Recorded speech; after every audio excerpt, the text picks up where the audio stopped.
모든 것을 때를 따라 충만하게 하시고 그 길을 위하여 또 회복하게 하시고 이 모든 것들이 주와 하나됨 가운데서 이루어지는 것을 모든 선진들과 말씀을 통하여 알게 하시고 또 우리의 삶 속에서 이를 확인하고 갈 수 있게 은혜와 또 지혜를 허락해 주심을 아버지 감사를 드립니다.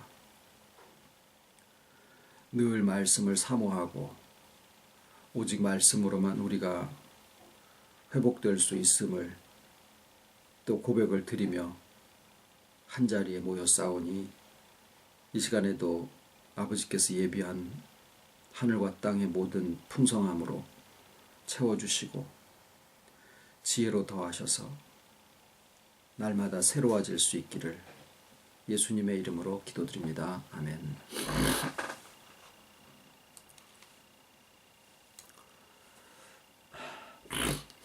오늘 하나님 말씀은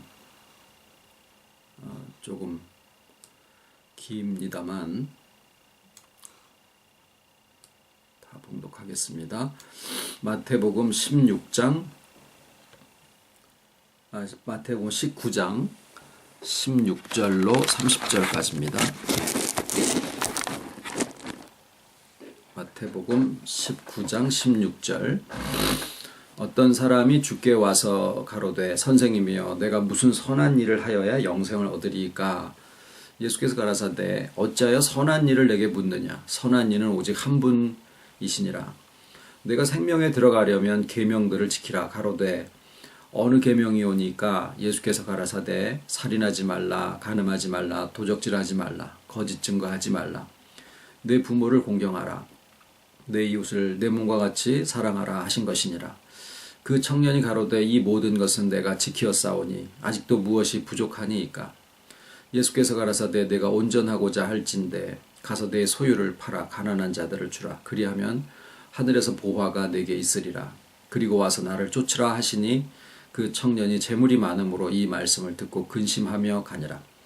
예수께서 제자들에게 이르시되 내가 진실로 너희에게 이르노니 부자는 천국에 들어가기가 어려우니라. 다시 너희에게 말하노니 약대가 바늘귀로 들어가는 것이 부자가 하늘나라에 들어가는 것보다 쉬우니라 하신대 제자들이 듣고 심히 놀라 가로되 그런즉 누가 구원을 얻을 수 있으리이까? 예수께서 저희를 보시며 가라사대 사람으로는 할 수 없으되 하나님으로서는 다 할 수 있느니라. 이에 베드로가 대답하여 가로되 보소서 우리가 모든 것을 버리고 주를 쫓아싸우니 그런즉 우리가 무엇을 얻으리이까?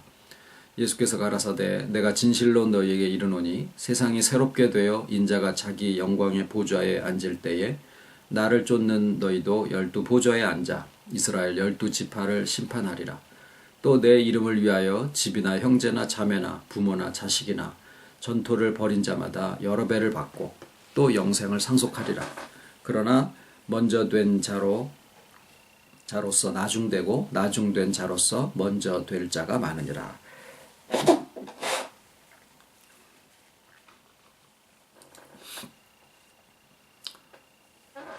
우리가 영생에 대한 주제를 놓고 성경을 쭉 찾아가다 보면 이 구절을 만나게 됩니다.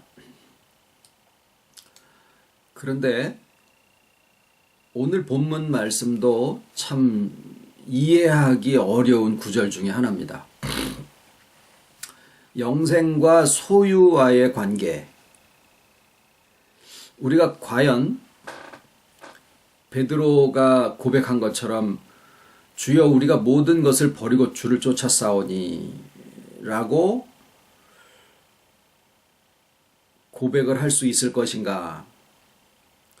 또 과연 그렇게 해야 되는가?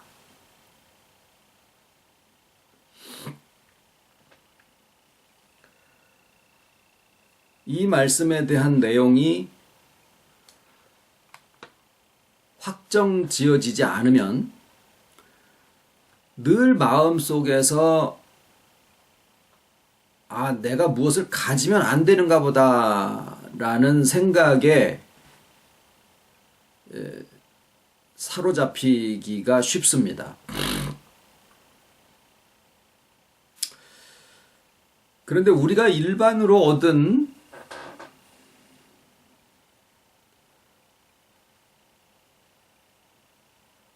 주와의 연합, 주와의 하나됨, 이것이 곧 여기서 말씀하고 언급하고 계시는 영생이다라고 하는 것을 어렵지 않게 우리는 성경을 통해서 발견할 수 있게 됩니다. 왜냐하면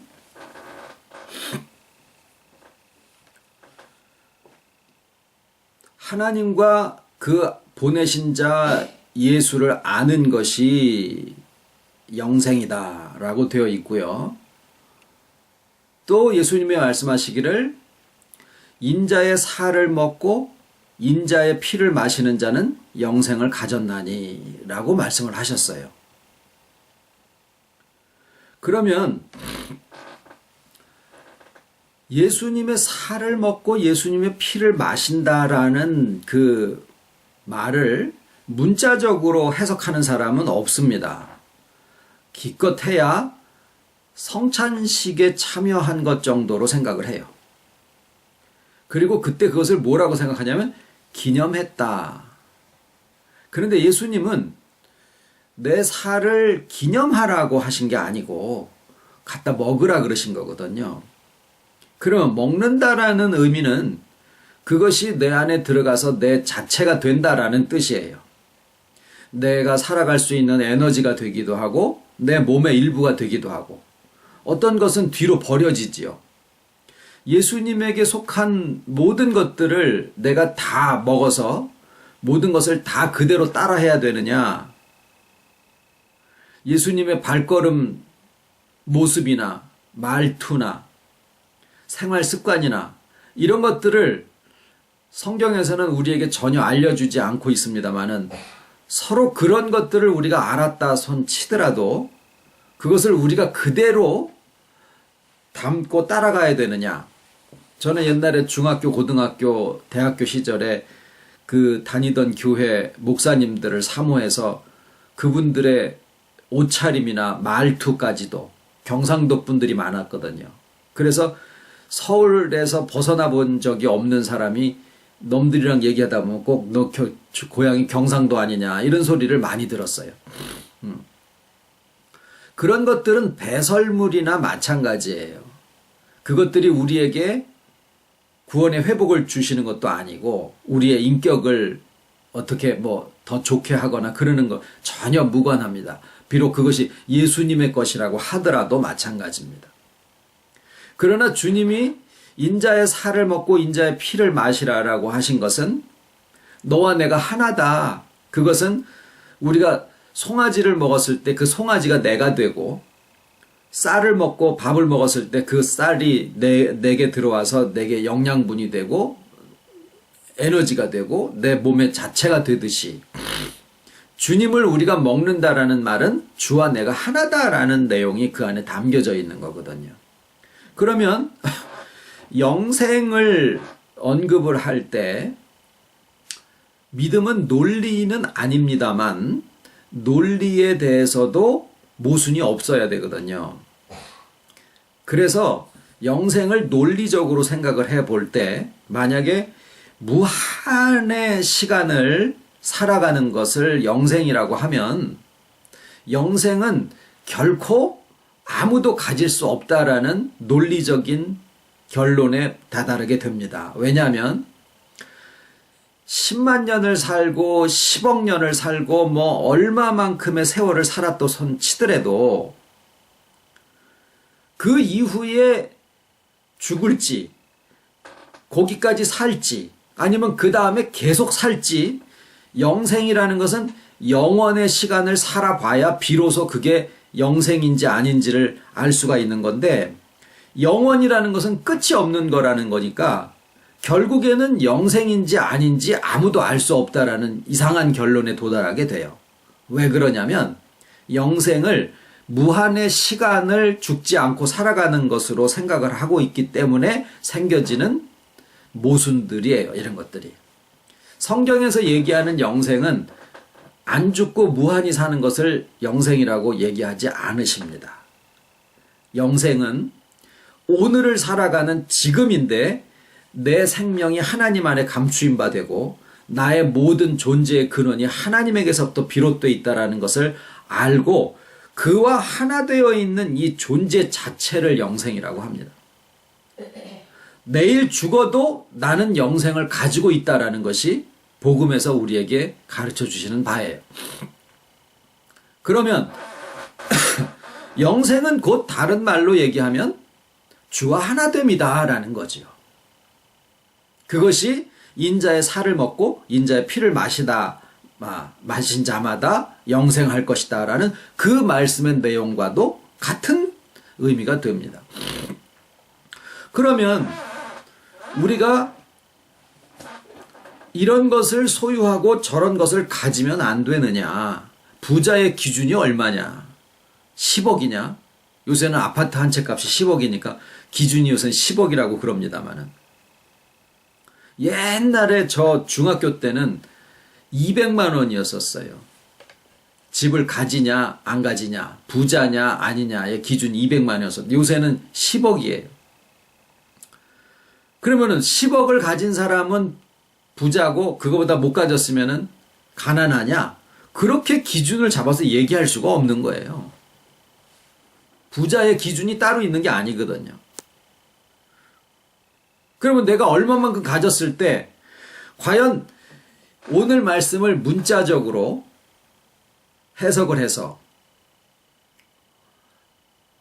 이 청년, 여기는 사람이라고 되어 있고 다른 복음서에는 또 청년이라고, 부자 청년이라고 되어 있습니다만은 이 사람이 예수님한테 와서 듣고 간 답처럼 내 소유를 다 팔아서 가난한 자들에게 주고 주를 쫓으라라고 한다고 하면 그걸 문자적으로 나 자신에게 적용을 한다고 한번 해보시자고요. 어떤 건 지키고 어떤 것은 안 지키고 그러면 안 돼요. 그러면은 소유를 다 팔아라 그랬어요. 다 팔아. 그러면 내 소유를 다 판다 그러면 아무것도 안 가진 사람이 과연 누가 있냐고요. 그래서 이것을 어줍지 않게, 예? 잠시만요. 방을 좀 키우겠습니다.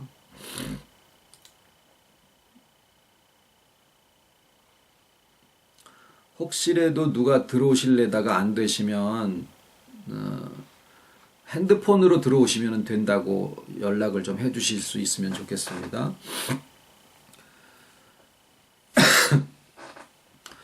그러면은 이것을 문자적으로 해석해서 소유를 버린다 안 가진다 나는 아무것도 없어 해도 그 사람이 다 버릴 수 있는 건 아니라 그 말입니다. 영생이 무한을 살아볼 수가 없어서 영생인지 아닌지 확인이 되지 않듯이 내가 가진 것을 다 팔아서 가난한 자에게 주고 주를 쫓으라라고 했을 때 어디까지 팔아야 되냐? 장기까지 팔아야 되느냐? 내 각막도 남들한테 주고 그래야 되느냐? 도대체 어디까지 팔아야 되느냐? 이런 문제도 결국 해결이 안 되는 거고요. 주를 쫓으라라고 그랬을 때 지금 이 현실 속에서 주를 쫓는다라는 게 무슨 말일까? 굉장히 다양해서 구구각각일 거라 그 말이죠. 결국 이 구절 오늘 본문 말씀은 답이 안 나와요. 이 실제적으로 하려다 보면은 마치 예수님이 인자의 살을 먹고 인자의 피를 마셔라. 그것을 문자적으로 해석해가지고는 도저히 그것을 말씀을 자기한테 적용할 수가 없듯이 오늘 이 말씀도 거기서 크게 다르지 않습니다. 그래서 이런 구절들이 내가 무엇을 가지고 있느냐, 가질 수 없느냐, 이거는 내가 가져도 되나? 뭐 이런 생각과 연관해 져가지고 굉장히 이 믿는 사람들의 마음을 괴롭게 하고 있는 그런 실정이더라 라는 거죠. 그러나 모든 구절은 다 복음입니다. 우리의 마음에 짐을 지워주거나 무리를 하게 해서 사람의 믿음을 위로 잡아 당겨가지고 뭔가 위의 것을 소유하려고 하는 이런 마음으로 주신 것이 아니라 우리를 회복하게 해서 정말 주 안에서 자유롭게 하시고 또 그 가운데서 충만하게 하시고 서로 사랑하라라고 하는 그 계명이 코가 고쳐지면 냄새를 맡듯이 내가 있는 그대로 회복이 되면 주 안에서 서로 사랑하라가 그냥 본성적으로 되어지게 하시는 그런 속에 우리가 있다. 그런 속에 말씀을 나누는 것이고 모든 구절들은 다 그런 의미 속에서 우리에게 주어져 있다라고 하는 이 근본된 자세와 근본된 믿음을 우리가 놓치면 안 된다라는 거죠. 자, 그러면 오늘의 이 말씀은 한꺼풀을 벗겨야지 그 안에 있는 내용물을 우리가 먹을 수 있게 됩니다. 옥수수를 따서 익혀가지고 그 다음에 껍질이랑 이게 수염이 있는데 어적어적 씹어먹는 사람은 없죠. 껍질을 다 벗기고 수염을 다 떼어내고 속에 있는 알갱이를 먹습니다. 생선을 잡아도 마찬가지고 쌀도 9분도 7분도 다 껍질을 벗겨서 속 알맹이를 먹게 되어 있습니다. 말씀을 있는 그대로 우리가 받아들이게 되면 때로는 지금 저희가 나누고 있는 것과 같은 문자적 해석에서 오는 그러한 오류에 빠질 수 있게 됩니다. 그래서 말씀은 성령이 기록하게 하셨듯이 성령의 조명하심 속에서 우리가 그것을 올바로 이해할 수 있도록 해놓으신 것이 바로 성경 말씀입니다.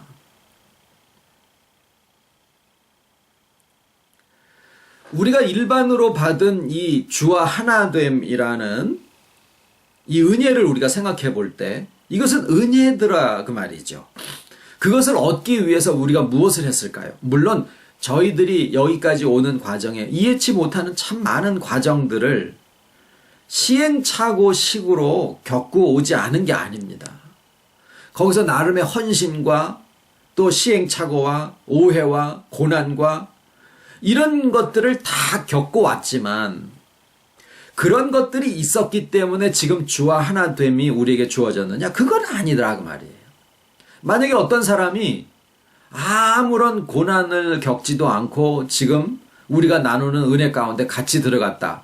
그래서 저 사람은 안 돼.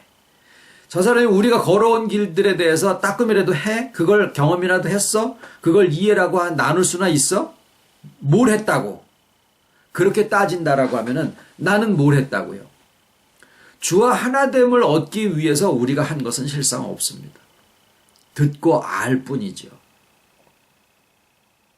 실상 이 부자 청년, 어떤 사람이라고 되어 있는 이 사람이 가지고 있는 그 많은 소유는 주식이나 채권이나 돈이나 현찰이나 이런 것들을 얘기하는 게 아니라 그가 영생이라고 하는 것을 목표로 하고 그게 귀한 것은 아는데 그 영생이 실상 뭔지도 몰라요. 대개 믿는 사람들이 가지고 있는 영생에 대한 오해는 그냥 무한히 산다 정도에 머물러 있는 경우가 태반입니다. 그런데 10분 양보해서 그분이 영생에 대한 올바른 의미를 알았다 손치더라도 이분이 예수님한테 와서 영생을 얻기 위해서 내가 무슨 선한 일을 하여야 되리까? 라고 질문을 하는 그 내막에 들어가서 보면 선한 일을 해야 영생을 얻을 수 있다라고 하는 자기 나름대로의 답을 이미 가지고 있는 거예요. 한국 환자들이 제일 골치 아프다고 그러죠. 왜? 진단을 다 자기가 해. 그래가지고 처방까지 내려. 그리고 의사를 판단하고 앉아 있으니 우리가 주님한테 이 사람처럼 나와서 질문을 하는데 자기가 답을 다 가지고 있는 꼴이에요. 그게 옳으면 상관이 없는데 옳지 않다고요. 이 사람이 자기가 가지고 있는 그 모든 방법론, 선한 일을 해야, 지금 답은 나왔어. 자기 속에 이미 선한 일을 해야 영생을 얻는다라는 답을 제가 가지고 있어요. 처방전까지 다 가지고 있어요. 그런데 묻는 게 뭐였어요? 무슨 선한 일을 해야 되냐. 그걸 물은 거예요. 예수님한테.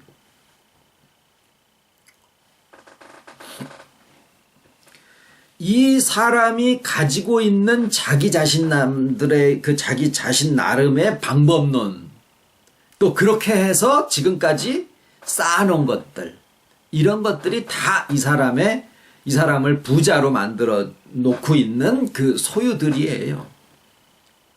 결국 그걸 다 팔아서라고 하는 것은 팔아서 놈을 주라 이런 게 아니라 방법론 자체가 그게 아니다. 바뀌어져야 된다. 그 말이에요. 무소유로 가라는 게 아니에요. 여러분 재산이 10억이 있으셔도 되고 100만 원이 상관이 없어요. 그거 지금 내가 세상에서 가지고 있는 소유와 영생의 관계는 아무런 상관이 없습니다. 수백억을 내가 땅속에다가 묻어놓고 살아도 상관이 없어요. 하실 수만 있으면 하시라고요. 괜찮아요. 단 이 복음에 대해서는 상관이 없다라는 거예요.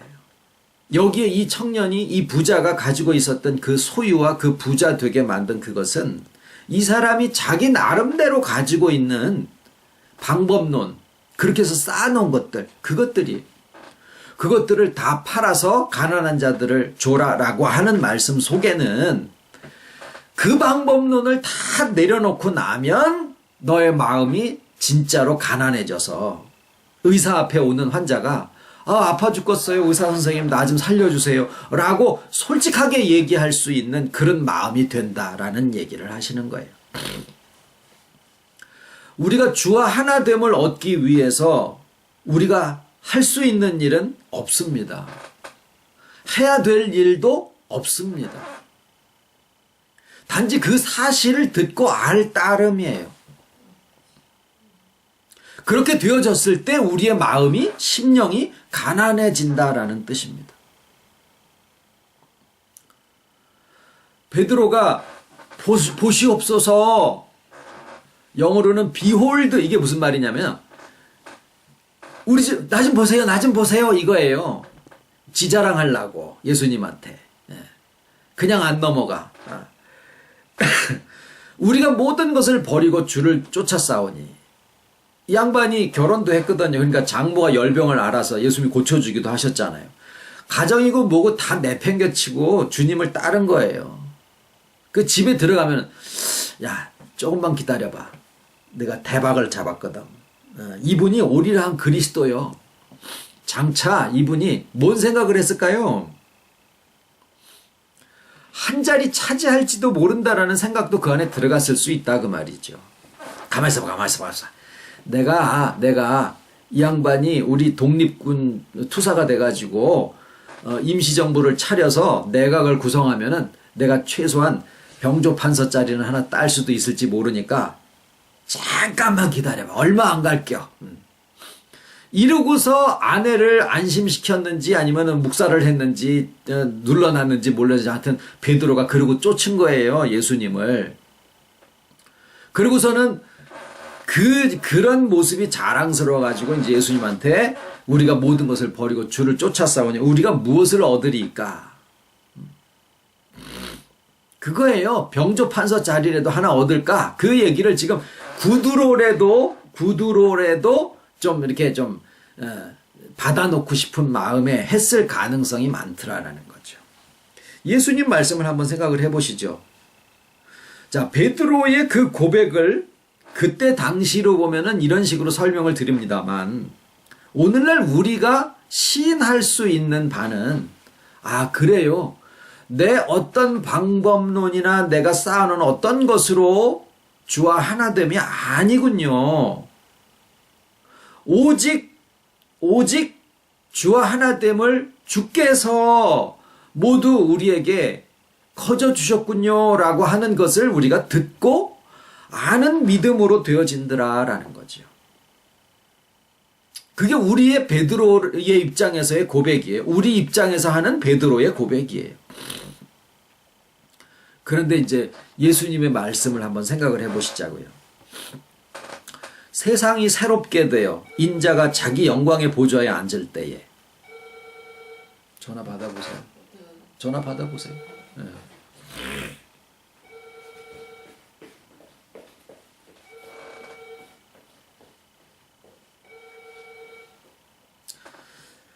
자, 이 세상이 새롭게 되어 인자가 자기 영광의 보좌에 앉을 때에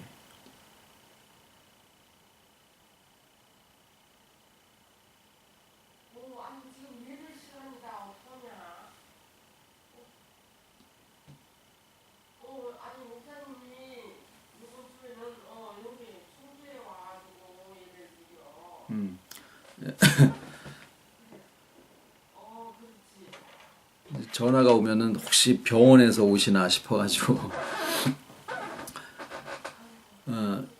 문제는 뭐냐면은 인자예요.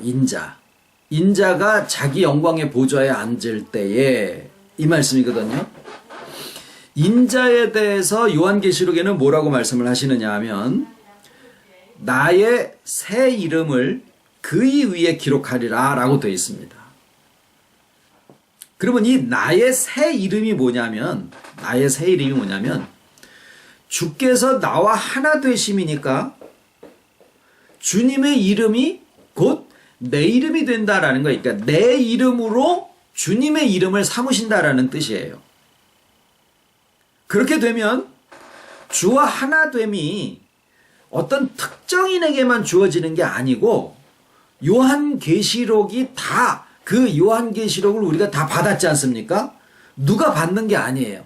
요한계시록은 각자에게 다 주신 거예요. 7 교회의 사자에게 천사지요.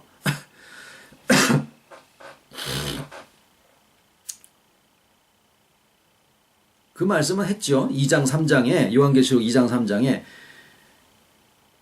수신인 편지를 송신하는 쪽이 있고 받는 쪽이 있는데 편지를 받는 쪽이 7 교회의 사자예요.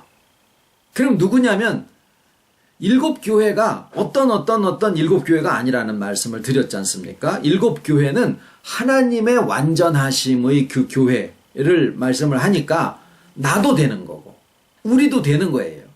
그러면 거기에 사자는 뭐냐면 내가 주 앞에서 하나의 교회로서의 사역의 의미를 우리가 세속적이고 세상적이고 지금까지 알고 있었던 그런 의미 말고 사역의 의미를 뭐로 말씀을 드렸냐면 성육신적 사역이다라는 말씀을 드렸지 않습니까?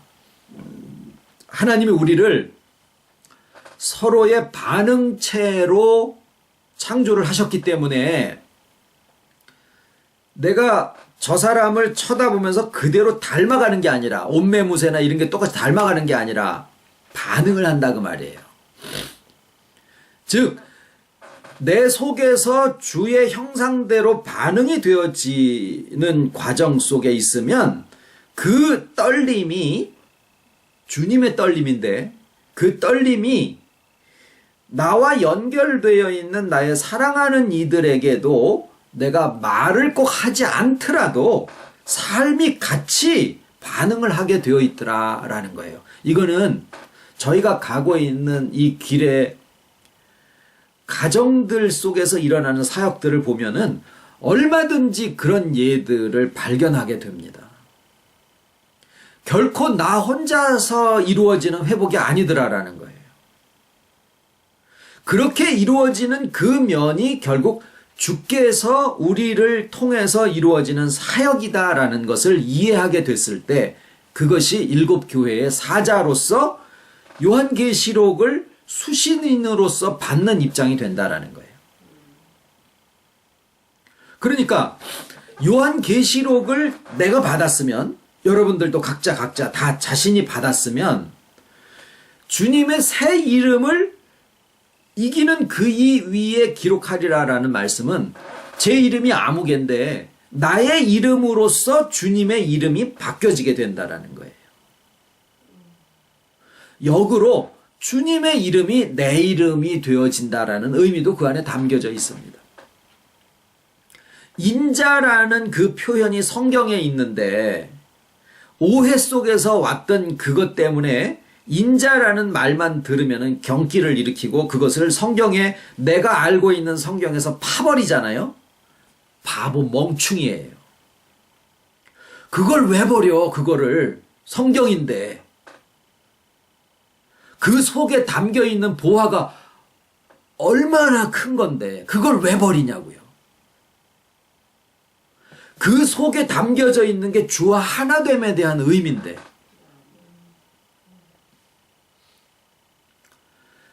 인자가 자기 영광의 보좌에 앉을 때에 그러면은 내 안에 주께서 보좌를 두시는 것은 여기 보좌가 두 개가 나와요. 주께서 내 안에 인격의 내면에 두시고 앉으시는 그 보좌가 있고요. 또 내가 앉는 보좌가 또 있어요. 12보좌에 포함되어 있는 그 보좌. 그러면 12이 아까 7이 완전수인 것처럼 12은 충만수예요. 그런데 내 안에 주께서 보좌를 두시는 것은 전적인 은혜로 이루어지는 은혜의 보좌고 내가 앉는 보좌는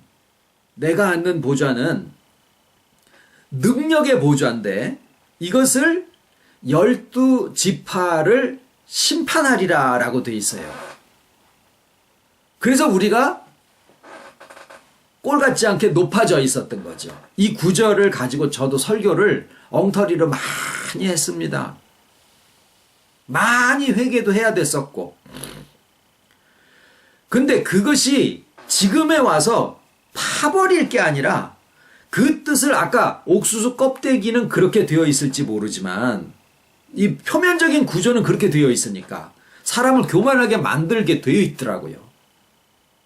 그런데 그것을 옥수수 껍데기를 벗기고 야자나무 껍데기를 두꺼운 거를 망치로 깨가지고 벗겨내고 나면은 속에 있는 맑은 국물이 나오듯이 이 속에 담겨져 있는 참 뜻은 뭐냐 하면은요. 심판이라 그러면은 넘들 위에서 그 사람을 지배하고 군림하고 다스리고 조정하는 것쯤으로 우리가 생각을 하잖아요. 그래서 내가 말로써 이제는 다른 사람들을 이렇게 조정할 수 있는 능력이 생겼어?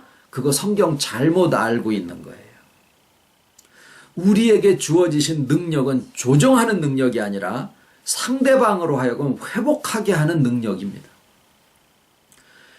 내가 다른 사람을 지배하는 게 아니라 그 사람으로 하여금 충만하게 하는 그런 능력이에요. 그래서 12보좌에 앉아 12지파를 심판한다라는 말은요. 충만의 심판인데 이 심판은 하나님의 심판인데 이 심판은 무슨 심판이냐면 정죄의 심판이 아니라 결실케 하는 거예요. 그것이 마태복음에 이렇게 되어 있죠. 16장 22절인가? 그 나무를 봐서 그 나무가 좋은지 안 좋은지는 그 나무의 실과를 보고 안다. 그러면은 이 나무를 심판한다. 자, 이 나무가 좋은 나무냐 안 좋은 나무냐 이거를 구별하고 분별하는 것은 심판 같아 보이잖아요. 그렇게 들리잖아요. 심판하는 것처럼 들리죠. 너는 좋은 나무야. 이건 나쁜 나무야. 넌 돼. 넌 안 돼. 이거 꼭 정죄하는 것처럼 보이죠.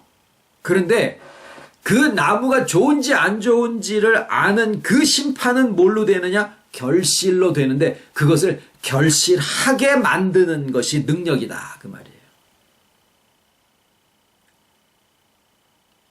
그 나무의 결실이 무엇인지 알려면 어떻게 해야 됩니까? 가을을 기다리는 수밖에 없죠. 그러니까 그 안에는 기다림도 들어가고 믿어주는 것도 필요하고 결실할 것을 알기 때문에 거기에다가 거름도 주는 거예요. 얘는 틀렸어. 이건 죽은 나무야. 그럼 뽑아버려야 되죠. 이건 결실할 거예요. 가지도 쳐주고 꽃도 따주고 거름도 해주고 벌레도 잡아주고 그러지 않습니까? 믿음이에요.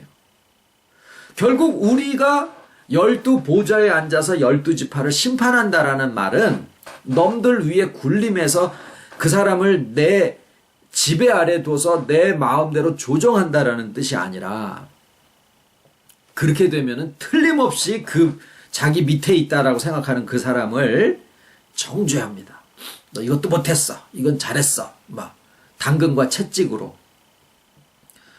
아버지께서 주께서 우리에게 오셔서 하나 되심으로, 보좌를 두시고 하나 되심으로 내가 앉게 되는 보좌는 능력이신데, 그 능력은 나와 상대방으로 하여금 자신으로서 충만하게 결실하게 하는 거예요.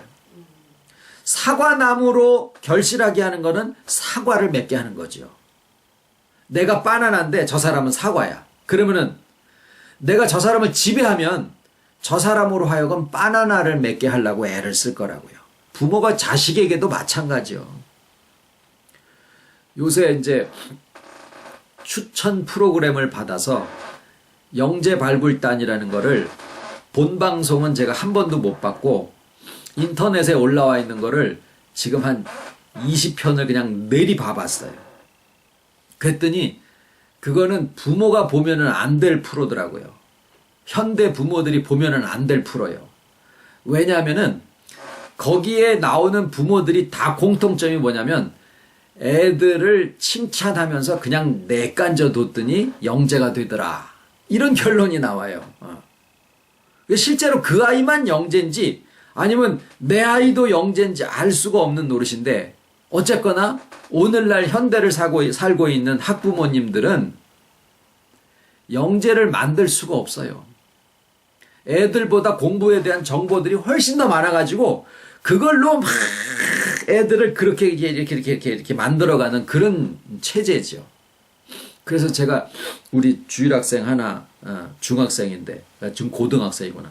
하나 이제 미국에 가기 전에 이제 상담처럼 이제 한번 만나서 얘기를 하면서 뭘 했냐면, 중학교에서 고등학교에 가는데 이 학생이 자기가 선택을 하게 된 거예요. 자기 거 그 진로를 결정을 했어요. 그랬더니 아이의 자존감이 이만큼 상승되어 있는 거예요. 그래서 너 자신을, 내가 이렇게 보니까 옆에서 쭉 너 살아가는 것을 지금 보니까, 이 고등학교 오는 과정에서 너 자신을 많이 회복한 것처럼 보여져서 참 좋다, 이런 얘기를 한 적이 있습니다. 아이들에게 결과와 실적을 요구하고 그것으로다가 닥달하기보다는 자기 자신을 회복해서 2등하는 게 자기 자신을 상실하고 1등하는 것보다 훨씬 낫다라는 것을 가르쳐 줘야 된다라는 거예요. 뭐 얘기하다가 이렇게 나왔나요? 우리의 능력은 정죄의 직분이 아니고 결실케 하는 능력이다, 그 말이에요. 그것이 하나님이 악인과 선인에게, 그건 뭐예요? 악한 자는 악한 자대로, 선한 자는 선한 자대로, 악한 자는 악한 부활로, 선한 자는 선한 부활로 다 나와요. 주 앞에 다 나와. 우리가 다 온전해진 상태에서 주와 하나 되는 게 아니라는 거예요. 어떤 것은 지나치고 어떤 것은 찌부러들고 어떤 것은 막 왜곡되고, 그런 상태에서 주께서 나와 하나 됨이라는 것을 알게 되고, 그럼으로써 나 있는 그 자체로 주께서 나와 하나 되심에 그냥 족하다라는 것을 우리가 인정을 하게 되면, 인정하기 어렵죠. 왜? 옛날에 나의 기준으로서는 내 찌그러지고 못난 애들은 다 쓸어버려야지 됐거든요. 다 장점으로 이루어졌어야지 되는 거지, 모질하고 부족한 애들은 이거 왜 이렇게 나한테서 안 없어져? 그리고 아주 짓밟아 버리고 싶은 그런 마음으로 내가 나 자신을 구박하고 있었기 때문에, 주님은 그거 상관없거든요. 상관없이 나 있는 그대로를 받아주시고 용납해 주시더라. 그 주님의 마음이 내 안에서 나의 보좌에 놓임바 되는 거예요. 그러면은 내가 째보고 곰보고 쩔뚝발이고 상관없이 나 있는 현재의 모습을 내가 이해하게 되고 용서하게 되고 용납하게 될 수 있다라는 거예요. 과거로 돌아가서 있던 일을 없던 일로 바꾸었을 때 회복되는 심리학적 방법이 아니고 지금 나와 하나 되신 주님을 내가 인정할 때 내 현재의 모습을 내가 인정을 할 수 있더라 그 말이에요. 그러면 지금 이게 족하니까 과거에 그 일이 나한테 왜 있었느냐라는 것을 옛날에는 원망과 불평과 짜증의 요소였었는데 원인이었었는데 지금은 그 일이 나에게 왜 있었는지 하는 것을 이제는 내가 이해할 수 있게 되더라고 말이에요. 그러니까 옛날 그 아픔 얘기를 하려 치면은 가슴이 벌렁거리고 눈물이 흘러가지고 말을 이을 수가 없었던 그런 아픔들이 지금의 주께서 나와 하나 되심이라는 것을 알고 내가 있는 그대로 나를 받아들이게 되니까 옛날 그 상황이 있어도 그것이 이제는 내게 더 이상 아픔이 되지 않더라라는 거예요. 그러고 나니까 반응체. 내가 회복이 되니까 그 일에 연관되어 있는 나의 이웃도 같이 반응이 되면서 회복이 되어지는 거예요. 그게 성육신적 사역이에요. 그것을 이해하고 그것을 자기 것으로 삼는 사람이 에베소, 서머나, 버가모, 두아데라, 사데, 빌라델비아, 라오디게아의 교회의 사자에게 엔젤, 천사 사자에게 주시는 그 편지를 받을 수 있는 자격이 되어 있더라라는 거죠. 우리가 꼭 무슨 뭐 전도사가 되고 무슨 목사가 되고 이게 아니래도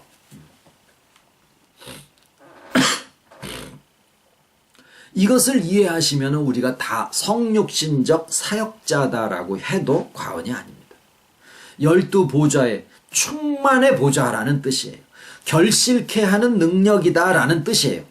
12보좌라는 말은.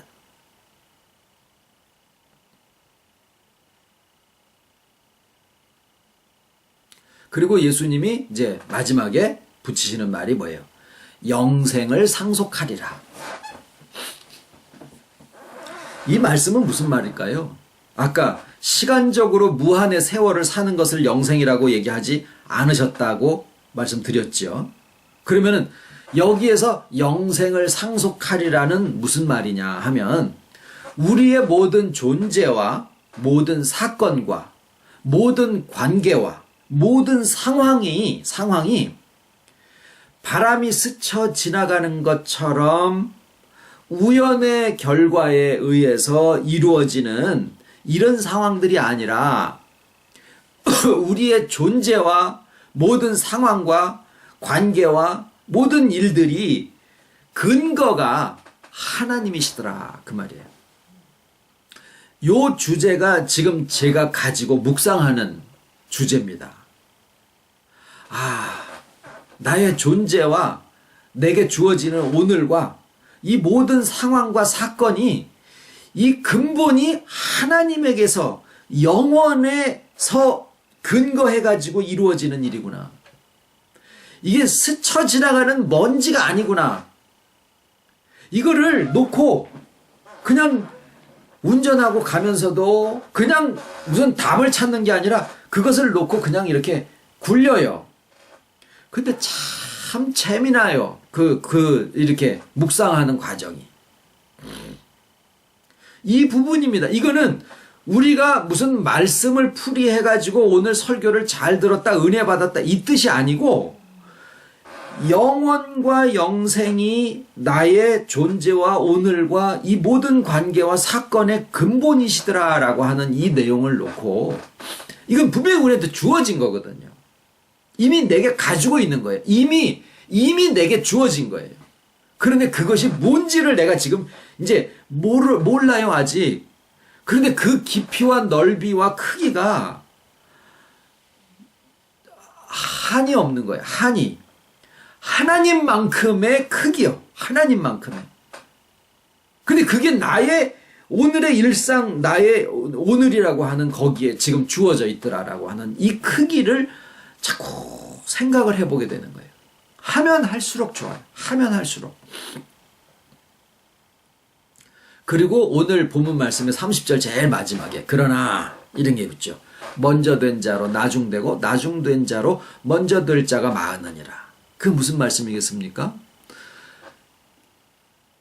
지금 우리가 이래 나누는 내용들 있지 않습니까? 이거는 자기가 뭐 열심히 해가지고 뭘 이루려고 하는 그 방법론을 자기 처방전으로 이미 갖고 있는 사람들한테 이거를 주잖아요? 그러면 이게 뭐야? 이게 뭐 아무것도 아닌데? 이거 가치도 없는 건데? 그리고 절대 안 취한다 그 말이에요. 그런데 그 방법론으로 자기 처방전을 이미 가지고 선한 일을 해야 영생을 얻을 수 있으리라고 자기 소유를 이따만큼 쌓아놓은 사람이 생각하기에는 지가 이만큼 올라가 있어요. 그러니까 그 사람이 그만큼 올라가서 자기가 앞서간 줄 알고 있는데 이거는 마치 거저받은 것처럼 진짜 거저받았지요. 알면 끝이야. 그리고 그 다음에 이루어지는 것은 모든 것이 다 합력해서 선을 이루어져. 그게 실제예요. 네? 말씀 듣는 것뿐만이 아니라 모든 복음의 구절들만이 아니라 나한테 이루어지는 모든 크고 작은 다 사건들이 다 영원의 하나님의 근거해가지고 일어나는 일들이에요. 그러니까 합력해서 선을 이루지요. 이해하지 못하는 여러 가지 상황들까지 다 포함해서. 그러니까 이거는 은혜인데 힘쓰고 애씀이 없는 것처럼 보이는데 저 선한 일을 해서 영생을 얻으라고 생각하는 그 사람의 기준으로 보면은 이거는 가치도 없어 보이고 그러니까 취하지도 않을 뿐더러 자기가 훨씬 더 앞서 있다라고 생각하더라 그 말이에요. 그런데 진짜 복음에서는 먼저 된 자가 나중되고 나중된 자가 먼저 될 자가 많다. 이런 말씀을 하셨더라라는 거죠. 우리도 이 말씀에 대해서는 자기 말씀으로 적용을 분명히 해봐야 됩니다. 저도 예외가 아니고 여러분도 마찬가지고요. 왜? 우리도 뭔 생각이 있어요? 내가 어떤 세월을 거쳐서 지금 여기까지 와 있는데 이거 먼저 된 거예요. 하등 쓸데없어. 그거 소유 팔아버려야 됩니다. 지금 아무것도 모르는 사람이 들어와가지고 지금 이 말씀을 야 이거 하늘에서 떨어진 말씀이야 이렇게 알고 가면 그 사람이 더 낫다라고 할 수도 있는 거예요. 누가 알냐 그 말이죠. 문제는 우리가 이 말씀을 알게 됐고 내가 가졌다라는 거죠. 은혜로 공짜처럼 그러나 순서가 그렇게 되어 있을 뿐이지 그 다음에 우리에게서 이루어지는 회복의 과정이 결단코 쉬운 것만은 아니에요. 왜? 딱지가 이만큼 앉아서 이게 내 살이 아닌데 분명히 떨어져 나가야 될 건데 뛸려면은 아플 때 있다 그 말이에요. 그냥 가만히 되어지는 거면은 아니에요. 어떤 분은 암병이 걸려가지고 회복이 될 수도 있어요. 어떤 분은 부자가 돼서 될 수도 있어요. 어떤 분은 자식이 속색에서 될 수도 있고 어떤 분은 자식이 효도해가지고 될 수도 있어요. 누가 알겠습니까? 어떤 방법과 모든 것들을 다 통틀어서 이미 시작하신 아버지께서 그 가장 선하시고 충만하신 것을 우리에게 이루어 주실 것이다 라고 하는 게 우리의 믿음입니다. 기도하겠습니다. 고마우신 아버지, 우리로 알게 하시고 가장 좋은 것을 가장 은혜로운 방법으로 우리에게 허락하여 주심을 감사를 드립니다.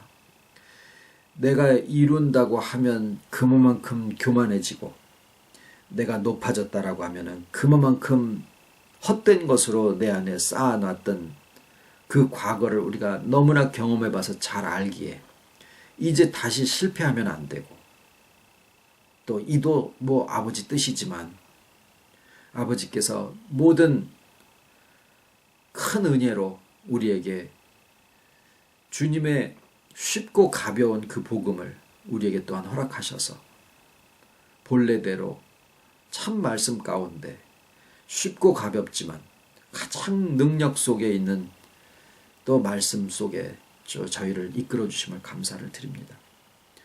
모자라고 부족한 것이 있고 지나치고 잘난 것들이 있지만은 나 있는 그대로 주께서 나와 하나 되어 주셨기에 감사하고, 이로써 이루어지는 모든 것들은 하나님의 영원과 영생에 근거하여 또한 주어진 이 사실을 우리가 알았사오니 때를 따라 아버지의 뜻하심대로 모든 것들을 순적하게 이끌어 주실 것을 또한 믿고 감사를 드리옵고, 사랑하시는 아버지의 자녀들의 가정들마다 늘 평강이 또한 차고 넘치기를 간절한 마음으로 기도를 드리오며 모든 말씀을 예수님의 이름으로 기도드립니다. 아멘.